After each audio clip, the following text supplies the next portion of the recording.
여러분들 안녕하세요. 우리 채널에서 오늘의 뉴스를 챙겨보시도록 하세요.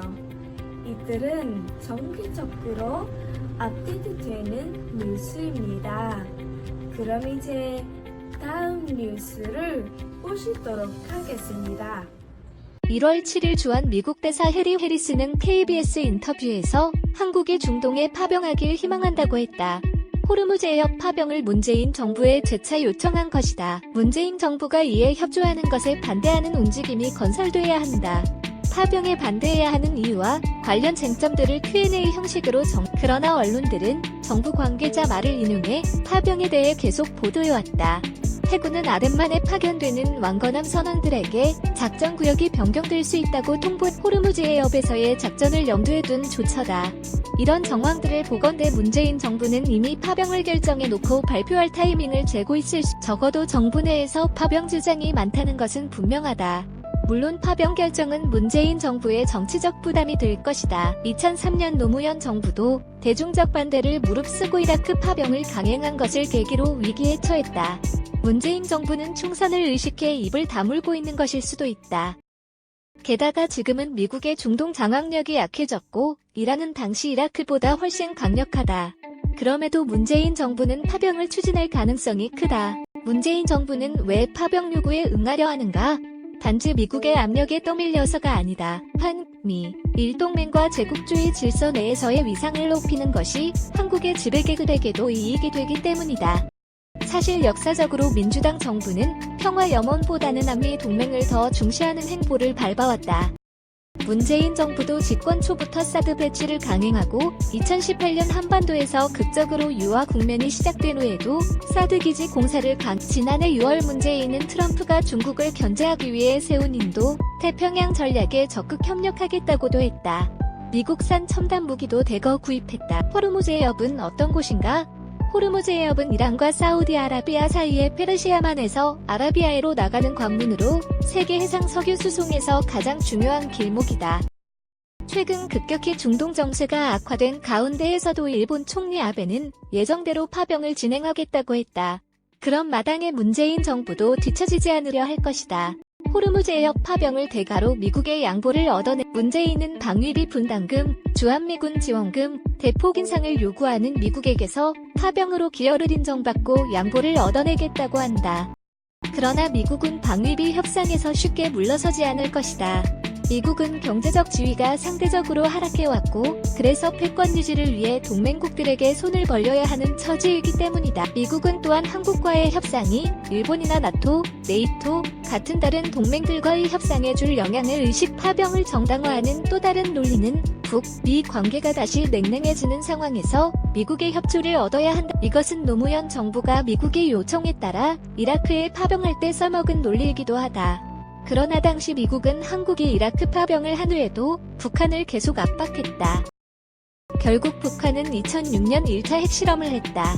이번에도 미국은 한국의 호르무즈 해협 파병 여부와 관계없이 오히려 그에 더 고무돼 자국의 이해관계에 따라 동아시아 전략을 무엇보다도 중동 대중을 희생시켜 한반도 평화를 얻겠다는 발상 자체가 민족 이기주의적이다. 이는 당사자에게 부메랑으로 돌아올 수 있는 행태이다. 세계 석유 공급의 5분의 1이 이곳을 지난다. 인근에는 세계적 금융허브로 부상한 걸프 연안 국가들이 있다. 그만큼 이곳에서 벌어지는 충돌은 급파장이 클 수밖에. 호르무즈 해협 파병은 왜 한반도 평화에 해로운가? 현재 미국은 위험천만한 도박을 벌이고 있다. 사실 직전까지도 미국은 중동 개입을 줄이고 중국을 견제하는 데에 집중하고 싶어. 그러나 미국은 중동에서 영향력이 약화되는 것을 버려 둘 수 없다. 특히 미국이 남긴 공백을 러시아와 중국이 물론 미국은 이런 어려움에도 불구하고 중국을 견제하는 전략을 계속해서 추구해왔다. 그리고 미국의 중국 견제 움직임은 동북아시아에서 긴장을 증대시켜왔다. 만약 트럼프가 중동에서 이란을 제압하는 데 성공한다면 더 기세등등하게 중국을 상대할 것이다. 이는 동북아의 긴장을 더 악화시킬 것이다. 한반도 평화와 비핵화 문제는 이런 더 큰 지정학적 질서의 종속 변수다. 호르무즈 해협을 지나는 한국 상선을 한국군이 보호해야 하지 않나? 일단 호르무즈 해협에 군함을 보내어 미국의 이란 공격에 가세하는 것은 긴장을 높이는 데에 일조할 뿐이다. 이는 중동 대중 전체를 더 큰 전쟁 위험으로 내몰 뿐 아니라 그곳을 지나는 한국 상선도 더 큰 위험에 빠뜨릴 것이다. 1월 8일 이란 혁명 수비대는 이라크 내 미군 기지에 미사일을 발사한 뒤 발표한 성명서에서 미국의 반격에 가담하는 우방도 공격 목표가 될 것이라고 경고했다. 지난해 11월에도 이란이 후원하는 예멘 후티 반군이 한국 국적 선박을 억류했다가 선박의 국적을 확인하고는 풀어준 적이 있다. 한국이 파병을 한다면 이런 일이 더 자주 일어나고 그때는 그냥 다행으로 끝나지 않을 것이다. 그래서 이란은 미국의 위협에 대응해 호르무즈 해협 봉쇄를 거론한 바 있다. 호르무즈 해협 긴장 고조의 주범은 미국의 주된 책임이 있다. 연합 함대에 연락 장교나 비전투 병력만 보내는 것은 괜찮지 않을까? 그런 병력들도 엄연히 군대이고 미국의 작전에 무엇보다도 미국의 행위를 정치적, 이데올로기적으로 뒷받침하는 효과를 낼 것이다. 베트남전 때도 미국은 많은 국기 정책을 펼치며 그런 효과를 당시 병력을 보낸 국가는 5개뿐이었지만 그 외에도 수십여 개국을 끌어모아 전쟁을 정당화하고 미국 주도 함대에 참여하지 않는 독자 파병이나 호르무즈 해협이 아닌 노만의 둥지로 파병하는 것은 괜찮지 않을까? 그곳에 외국 군함이 와서 배치된 군사력을 늘리는 것 자체가 문제다. 이것도 결국 이란을 압박하고 미국을 돕는 효과를 낼 것이기 때문이다. 지난해 7월 양국이 미국 주도 연합함대와 선을 그으며 유럽연합 주도 함대를 꾸려서 상선을 보호하자고 다른 유럽 국가들에게 제안했을 때도 이란은 반박. 이런 종류의 연합이나 외국 군대가 있는 것 자체가 불안정을 야기한다. 이란 외무장관 자리프, 우리는 어떤 형식으로 된 군사력을 보내거나 미국의 제국주의적 공세를 돕는 것에 반대해야 한다. 지금부터 파병 반대 운동을 건설해야 하는 이유는 문재인 정부는 논란을 피하려고 꼼수를 펴고 있다. 이미 아덴만으로 파견된 청해부대의 작전구역을 호르무즈 해협으로 확대하는 식으로 국회 동의를 건너뛰고 파병을 추진하려 한다. 2018년 트럼프는 이란의 영향력을 견제하려고 이란과의 핵협정을 일방으로 파기하고 이란을 제재하고 위협했다.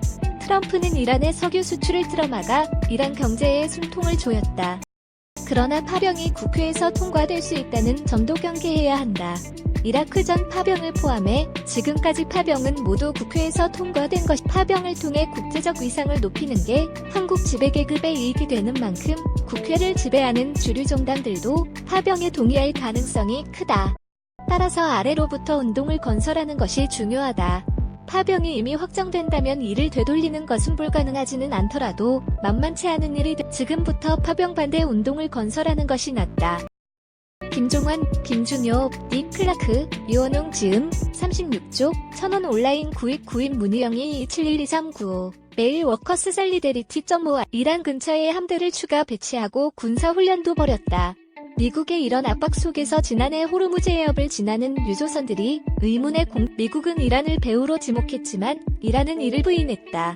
유조선이 억류되기도 하고 미국과 이란이 서로 무인기를 격추하는 등 충돌이 이는 트럼프의 이란 본토 폭격 계획 다행히 실행 직전에 취소됐다. 이란의 사우디아라비아 석유시설 공격 등 더 큰 충돌로 발전했고 결국 지금과 같은 상황으로 문재인 정부는 아직 파병을 결정하지 않았다는데 문재인 정부가 파병을 결정한 바 없다는 말을 되풀이하는 것은 사실이다.